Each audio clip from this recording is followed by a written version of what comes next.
법원에서 나오는 차은경. 누군가로부터 문자를 받는다. 그것은 차은경이 바람을 피고 있다는 인터넷 기사였다. 최사라의 집에 함께 있는 김지상. 차은경이 변호사에게 절대 합의하지 않겠다고 의사를 밝힌 것에 관한 이야기를 나눈다.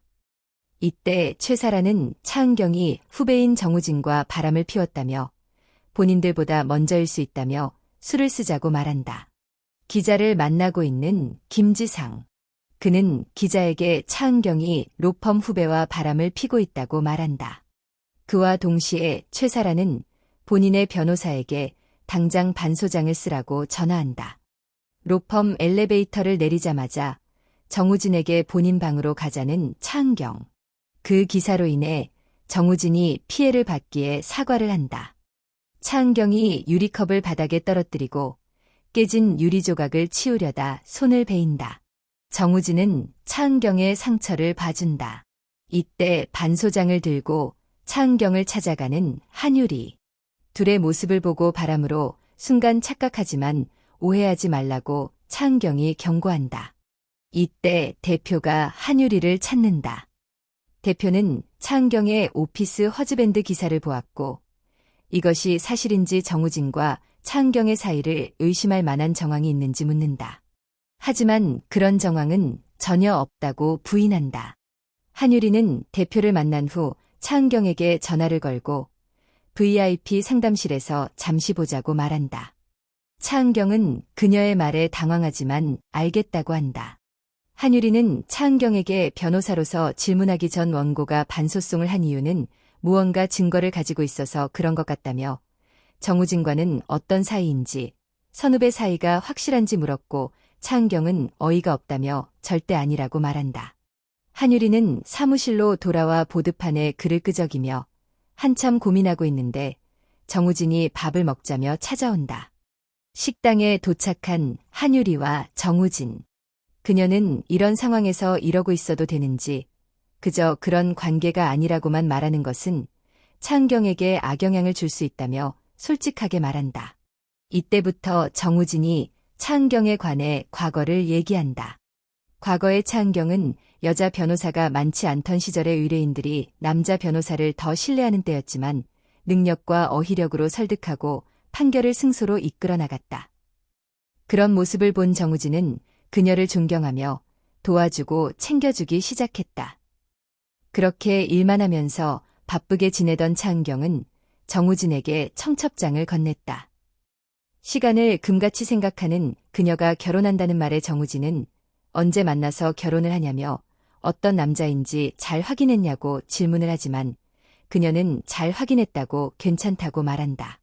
그렇게 정우진의 설명이 끝이 난다. 이 얘기를 들은 한유리는 정우진에게 그녀를 향한 마음을 들키지 말라고 한다. 그리고 밥은 같이 못 먹을 것 같다며 자리를 뜬다. 로펌으로 돌아온 한유리. 화장실에서 정우진이 차은경을 짝사랑한다. 최사라가 내연녀가 확실한 것 같다는 얘기를 하는 직원들의 말을 듣고 깊은 한숨을 내쉰다. 그 시각 김지상은 일하던 병원에서 이혼 소송의 문제로 쫓겨나고 병원에서 짐을 챙겨서 나온다. 차은경은 집에 돌아왔지만 밥을 먹고 있던 제인은 다 먹지 않고 그녀를 피해 방으로 들어간다.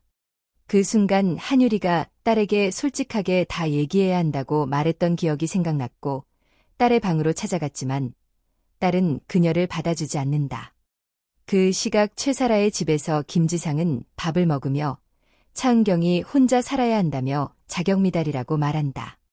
차은경을 나쁘게 얘기하는 김지상의 모습에 최사라는 기뻐하고 합의를 하는 게 좋을 것 같다며 한유리를 만나 얘기를 해보겠다고 한다. 한유리를 찾아간 최사라. 한유리는 최사라에게 연차는 왜 썼는지, 반소장은 왜 제출한 건지 증거는 있냐고 질문한다. 하지만 최사라는 당당하게 걱정 말라며 알아서 할 거라고 말한다. 그녀의 말을 듣고 한유리는 대중을 상대로 괜찮겠냐 묻지만 최사라는 오히려 차은경이 유명인사라 타격이 더 클 거라고 말한다. 최사라는 당사자에게 뭐가 더 이득인지 생각해보라고 말하고 자리를 뜬다. 로펌으로 돌아온 한유리를 본 차은경은 그녀를 찾아간다. 그녀에게 대응책은 잘 세우고 있는지 묻는데 최사라가 무슨 말을 했을지 눈치채고 하부는 절대 하지 않겠다고 말한다. 커피를 가지고 차은경을 찾아간 정우진. 차은경은 한유리와 정우진이 식당에서 있었던 일을 질문하고 그는 존경하는 선배라며 오해를 잘 풀었다고 말한다.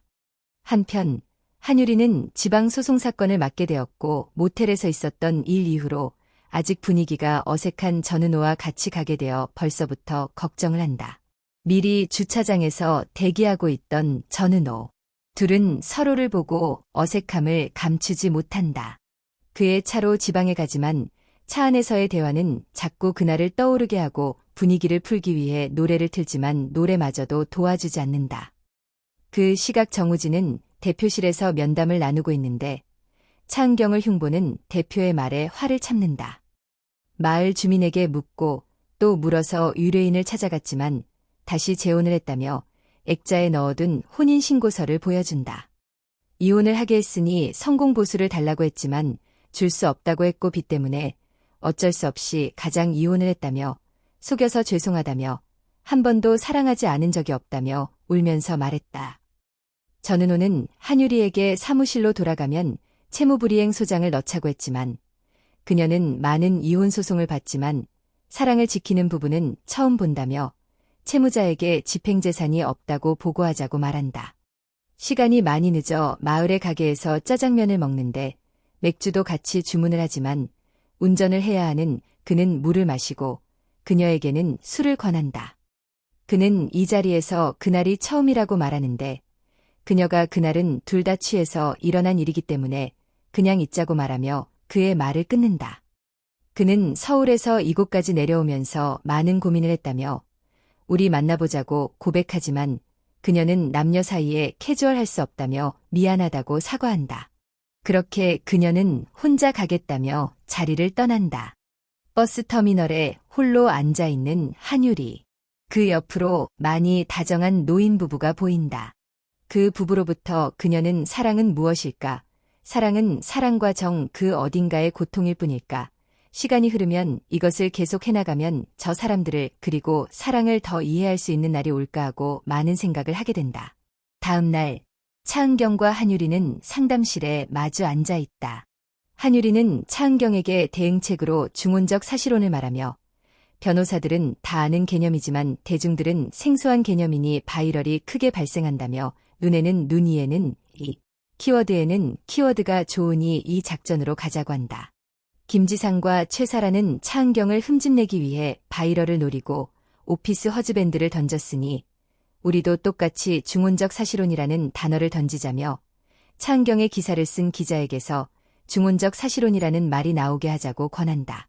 차은경은 너무 좋다며 그녀를 칭찬한다. 한유리는 차은경의 기사를 낸 기자를 만난다. 기자는 김지상이 비서랑 바람을 피운 것이 맞냐며 기사에서 중요한 것은 팩트보다 조회수라며 기자는 팩트만 보도할 수는 없다고 말한다. 그의 말에 한유리는 팩트만 보도할 수는 없지만 팩트도 보도해야 기레기가 아닌 기자로 생활할 수 있지 않냐고 기자의 마음을 건든다. 차은경은 집에서 딸 제이와 밥을 먹고 있는데 한유리에게 오전 중으로 기사가 올라갈 예정이라는 문자를 받는다. 그때 제이가 어제 왜 안 왔냐고 질문을 하는데 차은경은 기억하지 못하고 되묻는다. 어제 캠프데이라 다른 친구들 부모님은 참석하는데 한 분도 오지 않은 사람은 나뿐이라고 말하며 속상함을 표현한다. 미안하다고 그녀에게 사과하고 이모님은 참석했냐고 묻지만 이모님이 오면 엄마는 안 와도 되냐고 말한다. 그런 뜻으로 한 얘기가 아니라며 오늘 밤할 얘기가 있으니 학원 앞으로 데리러 갈 거라고 말했지만 친구의 집에서 놀기로 했다며 오지 말라고 거절하며 자리에서 일어난다. 한유리의 생각대로 차은경과 남편은 현재 중혼적 사실혼 관계다라는 기사가 올라갔고 사람들은 그 기사를 보고 차은경이 불쌍하다. 변호사가 뭐가 불쌍하냐, 대박이다 등 다양한 의견을 내세웠다. 같은 로펌의 직원들마저 기사를 보고 술렁이고 정우진은 직원을 통해 그 기사를 보고 옅은 웃음을 짓는다. 그 시각 법원으로 가고 있는 차은경과 한유리. 차 안 TV를 통해 보도되고 있는 차은경의 공식 입장 뉴스를 확인하고 차은경은 한유리에게 마음을 단단히 먹어라. 나의 이혼은 단순한 이혼이 아닌 하나의 쇼라고 말한다. 그 순간 긴장한 한유리의 표정을 보고 그녀는 어린아이 같은 표정은 차 안에 두고 내리라고 지적한다. 이혼 변호사가 이혼을 하면 어떤 상황이 벌어질지 팬들의 기대가 가득한 가운데 차은경과 한유리는 기자들이 대기하고 있는 법원 앞에 도착한다. 차에서 내리는 차은경과 한유리에게 많은 논란과 억측 속의 첫 재판 기일인데 재판에 임하는 소감. 양쪽 다 외도다, 한쪽만 외도다 말이 많은데 이 자리에서 시원하게 말해줄 수 없냐. 대리인께서도 한마디 해달라는 기자들의 질문이 쏟아지고 머뭇거리는 한유리를 대신해 차은경은 기자들에게 전 국민 앞에서 싸우기를 원하지 않는다. 상대방의 개인적인 영역을 지켜주시길 진심으로 부탁드린다. 다만 제 사건이 가정 내에서 불미스러운 일을 당하고 계신 많은 분들께 좋은 선례가 될 수 있도록 국민들에게 필요한 판례가 될 수 있도록 최선을 다하겠다고 말한다. 이때 기자가 중혼적 사실혼이라는 정확한 개념을 짚어달라는 질문을 하고 한유리는 당당히 법적으로 배우자가 있는 사람이 다른 사람과 동거를 하면서 다른 사람과 사실혼 관계를 형성한 경우로 법의 보호를 받을 수 없는 관계를 의미한다며 흔히 말하는 두 집 살림이라고 설명한다. 그렇게 둘은 답변 후 법원으로 들어선다. 법원에서의 일이 끝나고 차은경은 제의가 없어졌다는 학원 선생님의 연락을 받고 급히 딸이 있는 곳으로 찾아갔는데 그녀는 최사라와 함께 있었다. 그 모습에 차은경은 화가 나 소리를 치는데 그렇게 드라마는 차은경의 화를 참는 모습을 비추며 끝이 난다.